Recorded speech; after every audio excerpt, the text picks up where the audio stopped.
I think the first critical component in understanding what success looks like to you is literally unlearning all those other stories that other people have told you. Detaching from your old identity and your old idea of what success looks like. Hello, everybody, and welcome to the latest episode of the Raving Patients Podcast. As you know, I'm your host, Dr. Len Tao.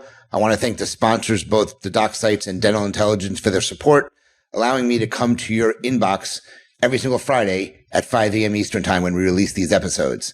Today's guest is Tarryn MacCarthy. Dr. Tarryn MacCarthy is the transformational mindset and happiness coach for medical and dental professionals.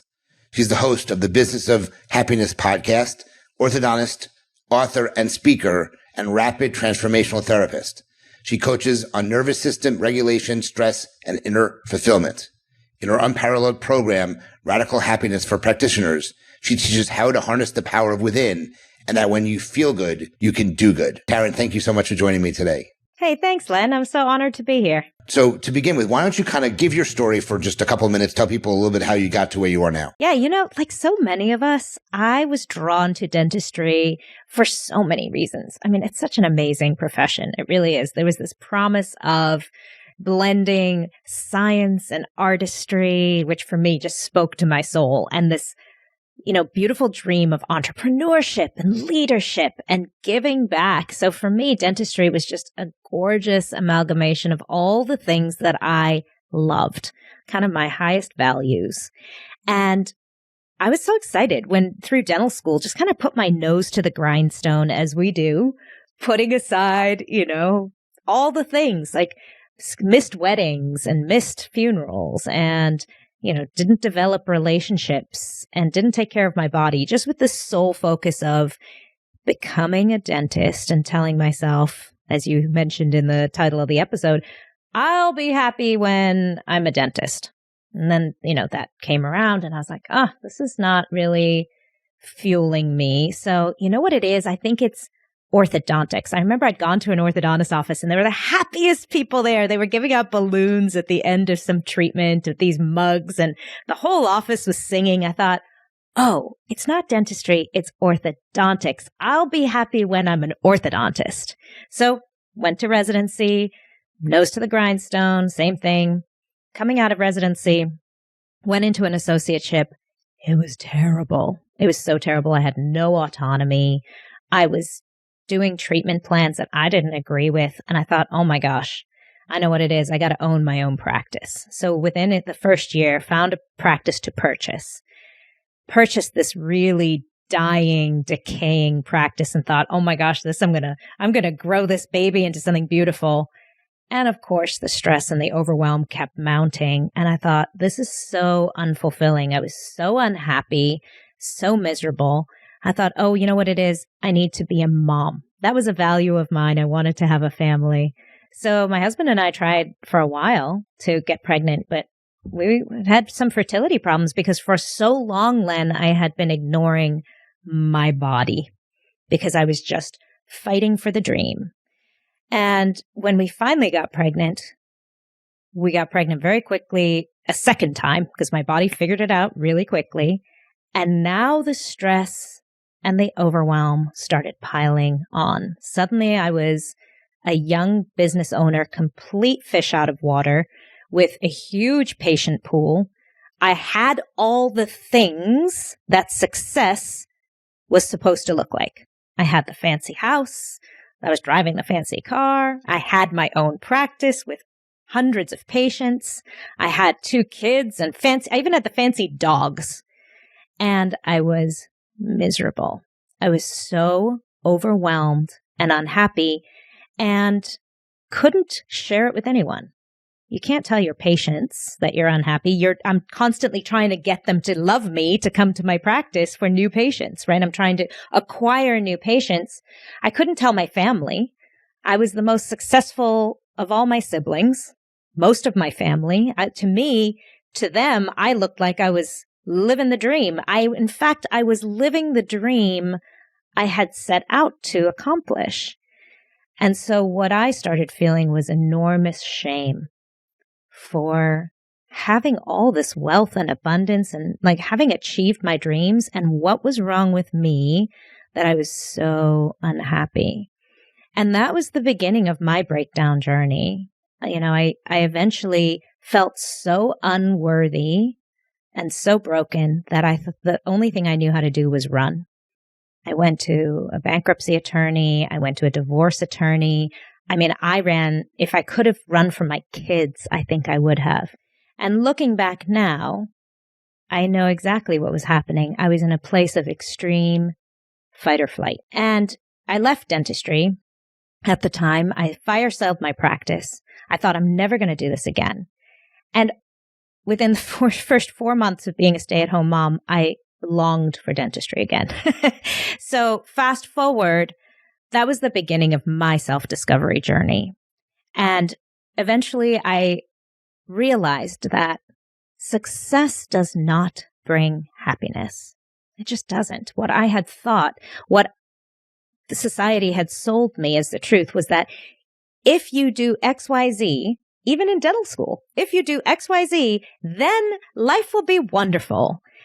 And it just wasn't. And what I learned was when you take care of your happiness first, it's incredible how success follows. So fast forward 15 years later, when my priority became the responsibility I had for my own happiness, I opened another orthodontic practice from scratch, and within 3 years became the biggest orthodontic practice in all of the state, in all of Maine.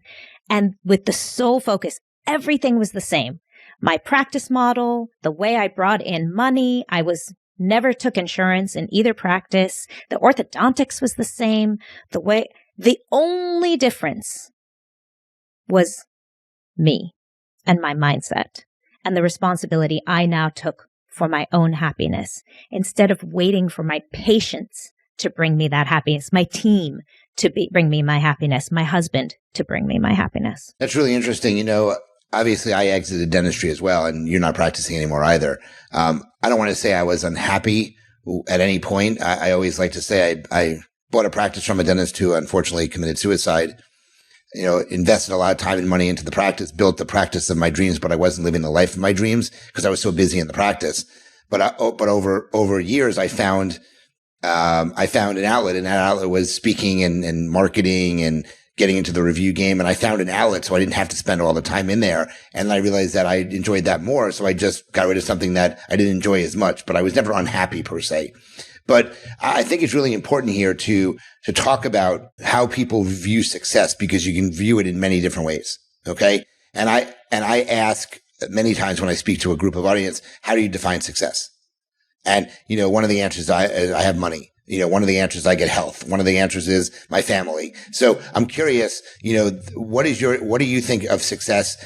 And I think specifically is your idea of success versus other people's idea of success. Yeah, beautiful. And I think that you've hit the nail on the head here, is that all too often we're chasing after somebody else's algorithm of success. And it makes so much sense because we're looking at other people saying, well, she looks really happy, right? We're never going to chase after a dream where someone looks miserable. Of course not. So we think, wow, she looks really happy. But that story I just told you about, I was the epitome. Everyone thought I was super happy. I was doing a really good job faking it. I was the queen of working myself to my knees, burning myself down to the ground every single day, and then drinking 2 martinis at night to try to regulate my nervous system and calm myself down from go, go, go, go, go, and then being up at 4:30 in the morning to burn it off in the gym. I thought I was doing everything right. I was running triathlons. I was running a business. Everything. I was doing what everyone told me to do. And that's what seemed like success. If you do this, if you do X, Y, Z, that's success. If you're running triathlons, you own an orthodontic practice, and you have a family, hello, that sounds like success. It wasn't my definition of success. So I think the first critical component in understanding what success looks like to you is literally unlearning all those other stories that other people have told you, detaching from your old identity and your old idea of what success looks like. And I had to get really still, because a part of detaching is blocking out all the noise. It's very difficult to ask yourself those questions when you're inundated with other people's opinions, social media, marketing, people who are trying to sell you their software, their business model. And so that's what it took for me. And, at the end of the day, my definition of success, what I've learned, and it's forever evolving, my definition of success, ultimate success, is the number of hours in a day that I spend feeling the way I want to feel.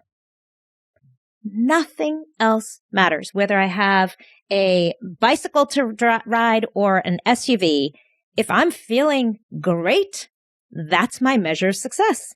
Whether I have, a practice or a podcast or a scrap of paper, if I'm feeling really good, that's my measure of success. My enormous practice, I had 2 at one point, where I was running back and forth like a chicken with my head cut off, working 5.5 days a week.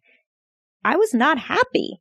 To me, that is not success. Feeling the stress and the overwhelm all day long was not a definition of success for me. So what it came down to is how I want to feel.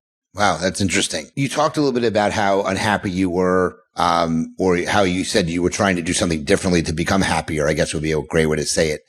So why do you think, in all the things that you're talking about, why happiness matters most? Because obviously being successful, being happy, I was happy, I was successful, but I still got out of dentistry. So why do you think happiness matters most to when people are dealing with things? This is a great question, because the second part of my story, when I did start a new practice from scratch, which, by the way, is almost arguably more stressful than purchasing a practice that's existing, I was suddenly really happy. I had learned how to support and fuel my own happiness.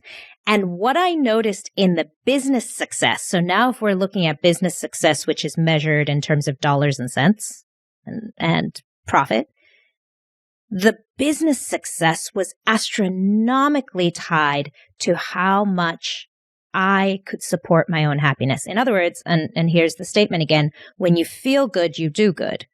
So not only do you do good, but massive success comes to you in real measurable terms. So I'm not just sitting here telling you just be happy and sit on a rock somewhere on top of a mountain and be happy with no attachments to material things. For some people, that would be wonderful.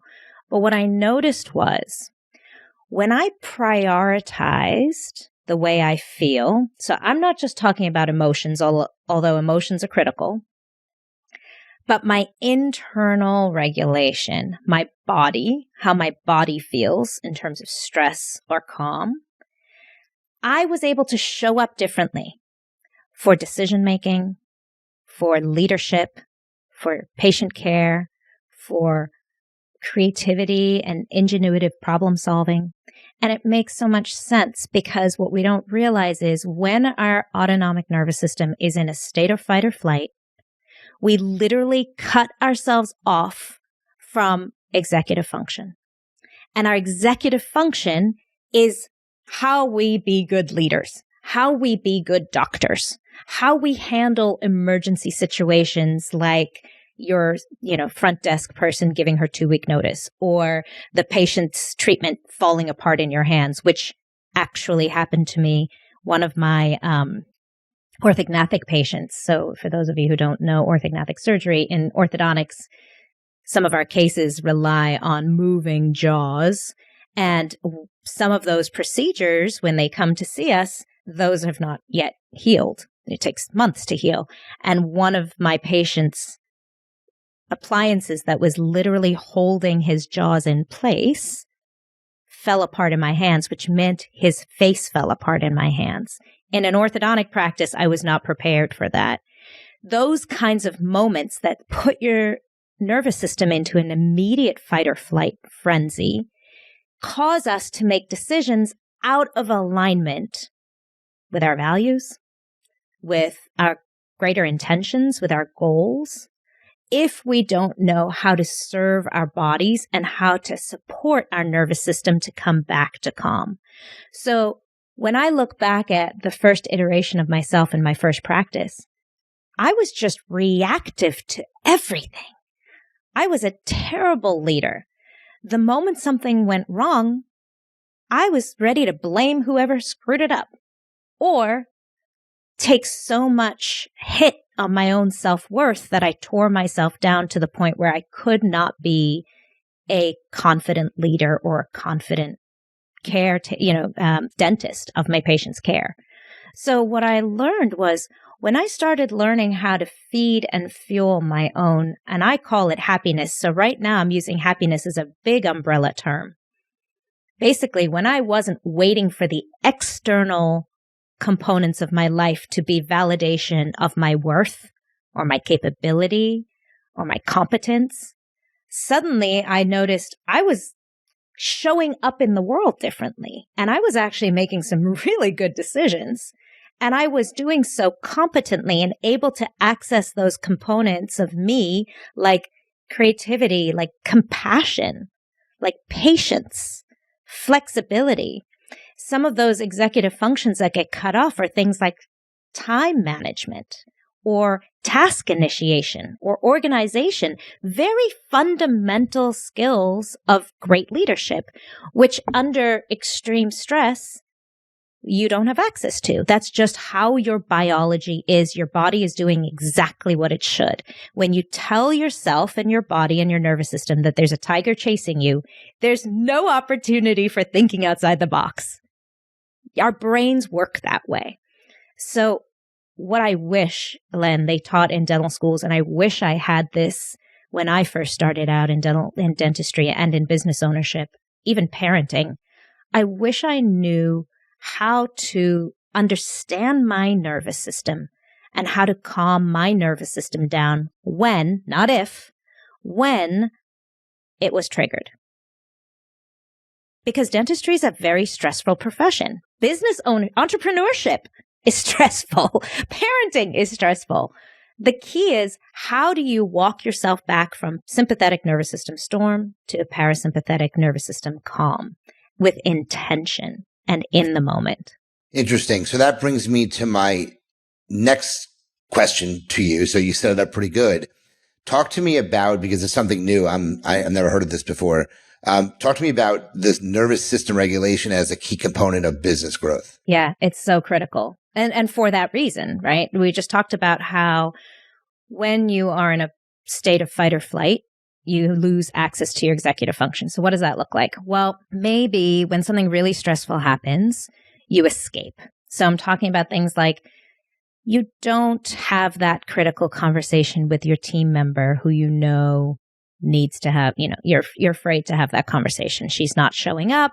Maybe she's lying or cheating on her time card. Something's off when you don't have the conversation and you're hiding.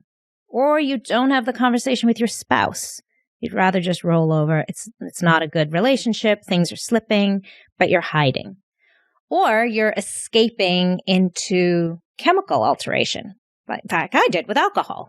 That was for me an escape. I was so stressed. I didn't know how to face the problem, so I drank every night. I even escaped into excessive exercise. For me, I became an obsession because I was escaping my life every day. It was fabulous.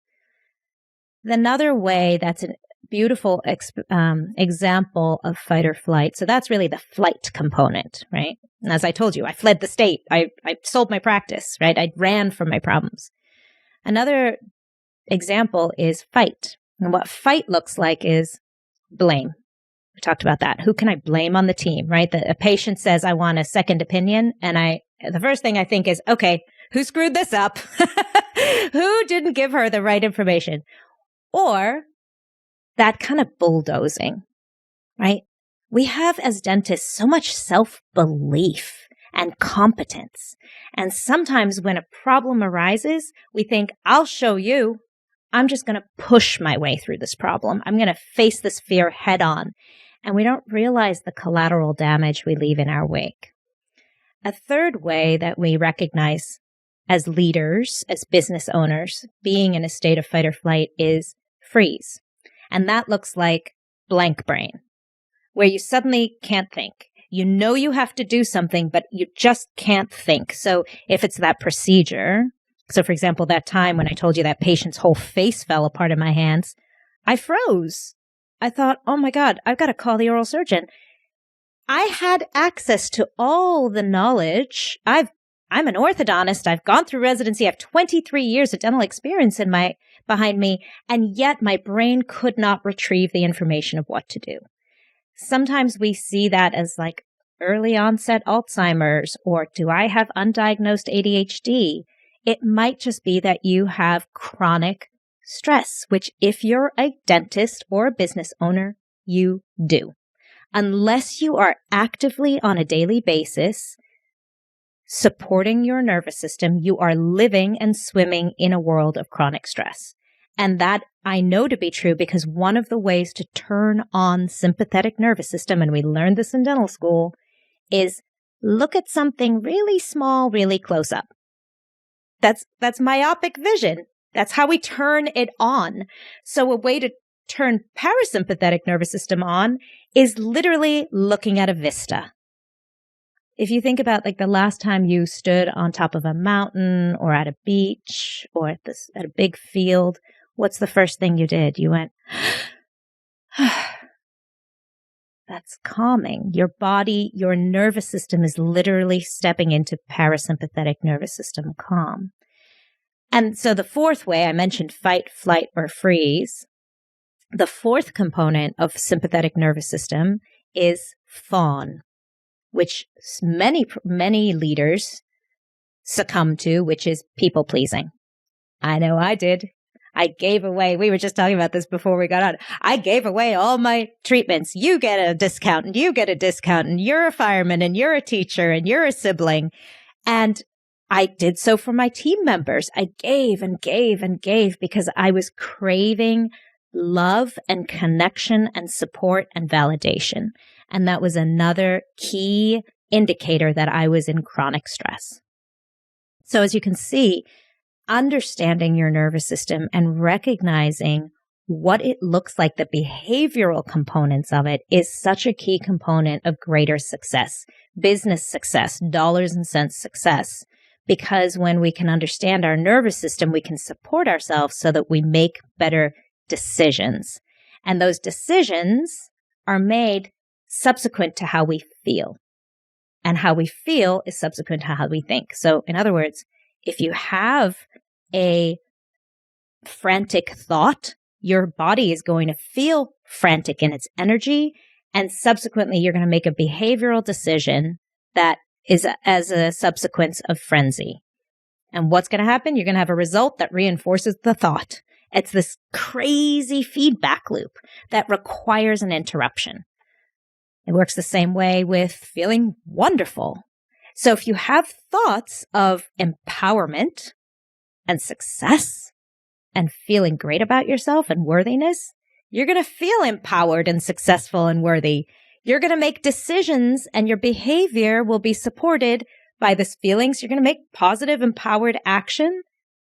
And then you're going to have results that feed back to that thought. So that feedback loop requires intentional interruption when it's working against you. Got it. That makes a lot of sense. So obviously, happiness is an important part of just living life, in my opinion. But whose responsibility is your happiness? I'm assuming it's you, but I want you to build on that. Yeah. Imagine if nobody else was responsible for your happiness. Imagine if you just let everyone else off the hook. Your wife didn't have to act a certain way. Your kids didn't have to act a certain way. Your patients didn't have to act a certain way. If you knew when you got up in the morning and you felt kind of you knew what it would take to bring you back to that place of empowerment, which is required of you as a healthcare provider, I think. I think that's a responsibility. Imagine if as a patient, imagine if you as a patient knew that your doctor or dentist was stressed out, overwhelmed, on the verge of divorce, waking up every morning after having had 2 martinis the night before. No, thank you. I don't want to be treated by that person. And yet we don't take that responsibility for ourselves. And when we acknowledge that my happiness is my responsibility, things can happen in your world that can't touch you. Literally, no one can make you feel bad ever again. So that patient who's going through a divorce, who's really unhappy and she just needs to take it out on someone, can't touch me. In the past, it used to keep me awake at night. I used to go to bed upset. I used to call my husband. I used to say, you'll never guess what she said. And then I'd call my friends and do you think I said the right thing? And I'd relive these moments. They say those 5% of your patients give you 95% of your problems. Yeah, that's why. They don't have to.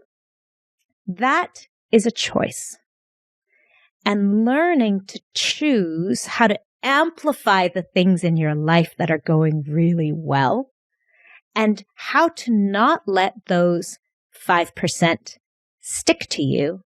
That is how you take radical personal responsibility and find radical happiness. Interesting conversation here. So I'm curious what suggestions you have if someone's listening to this and they are unhappy, they're unhappy in their practice, they're unhappy in their marriage. A lot of times that goes hands in hand. When you have a great day, you come home happy. When you have a bad day, just like when you go into your practice, you want to make sure that when you cross that threshold, you kind of get all the bad things out and you're happy when you come in. But obviously that's all effective. So what do you recommend when someone does if they're in that situation per se?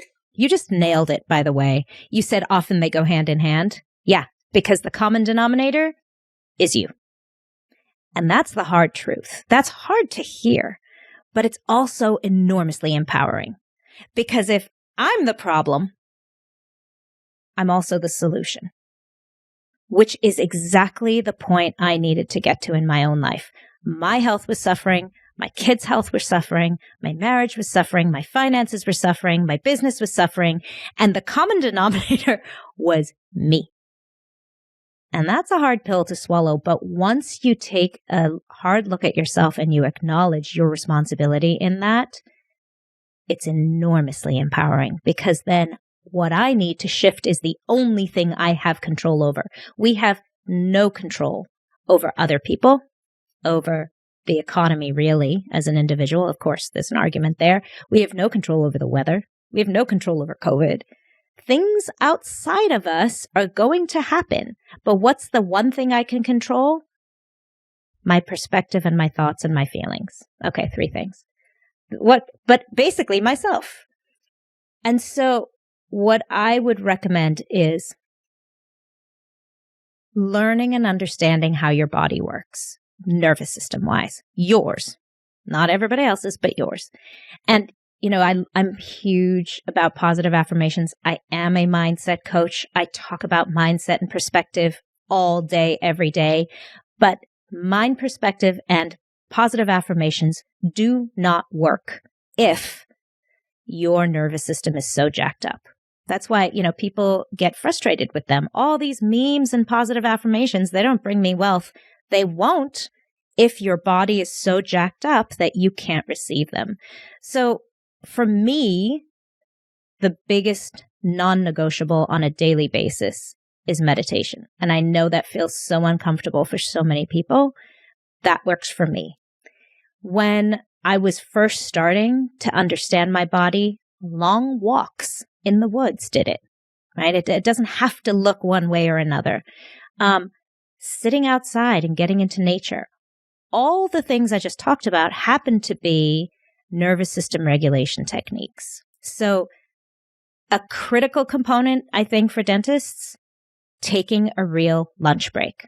Because it doesn't help if you do a meditation in the morning and gratitude practice before you go to bed at night and live the 15 hours in between in stress state.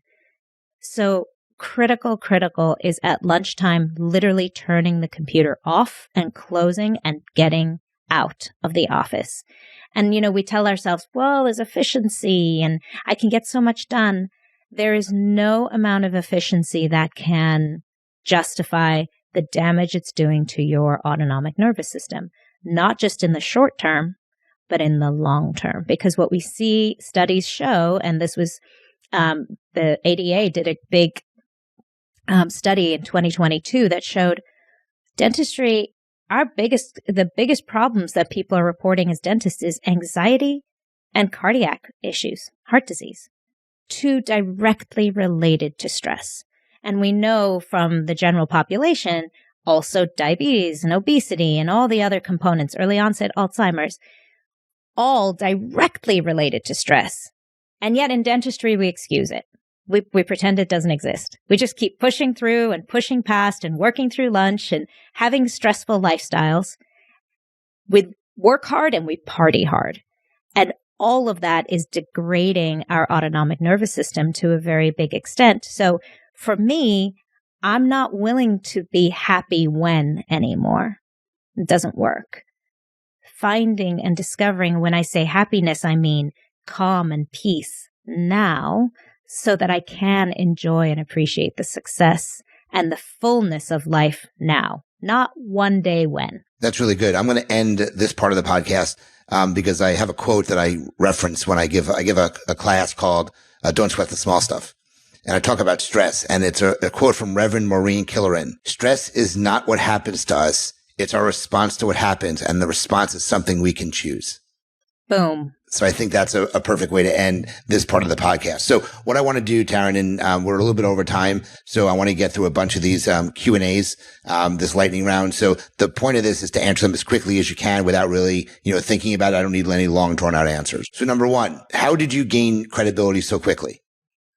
My podcast. Got it. Do you have a system in place to keep yourself organized? Yes. And what is it? It's a daily ritual. It's a daily ritual of organization. I'm a big ritual fan, and I have rituals in place for all the things that matter, and organization is key. Got it. How do you generate new ideas? In meditation. I get really quiet. I block out the noise, and it works every single time. What is your greatest fear, and how do you manage it? Oh, my greatest fear. Oh, that's a good one. I love fear because fear is an indication that I'm on the right track. So even if I fear something really big, like losing a loved one, that's probably a really big one, I manage it by understanding the fear and recognizing that behind the fear is because I have deep love. So I know if I create time and space and quality time with that person, I'm managing that fear because I'm addressing it. Well, that's good. What is one thing that doesn't add value to your life, but you still do it? I don't know. I'm pretty intentional. I'm trying to think. Tough one. People have a hard time answering that, so we'll skip that one. Describe Mondays for you in one word. Possibility. Okay. What book have you read multiple times, or what is your favorite book? Ooh, that's another hard one. Edith Eger's The Choice. Yeah, I'd say that's my favorite. Edith Eger's The Choice. Or anything by Joe Dispenza. All of his books are great. What profession do you think is the most undervalued today? Dentistry, for sure. 100%. I think we have an incredible opportunity to serve people in great ways. Which three adjectives describe your strengths? Intentional, inspirational, and love. Last question, which I ask everybody. What is one subscription you can't or could not live without, either personal or business? Google Suite. Okay. Some people would say Netflix. Other people say, Salesforce. It just depends. So got it. Perfect. So Tarryn, how can people find out more about you, find out more about what you do? If this really hit home for them, what's the best way for them to reach out to you? thebizofhappiness.com or on the Business of Happiness podcast. And did you have something you wanted to offer the audience? Yes, I have a really great quiz on my website about understanding how happy you really are in dentistry. So sometimes we're not even aware, right? We don't even realize we're just going through the motions. And I ask so many people, how happy? Are you happy?